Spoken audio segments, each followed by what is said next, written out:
Sarap. Kain.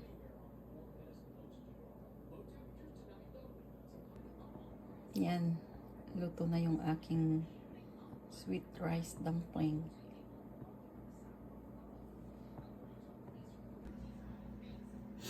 Yan, naluto na. Unwrap na natin.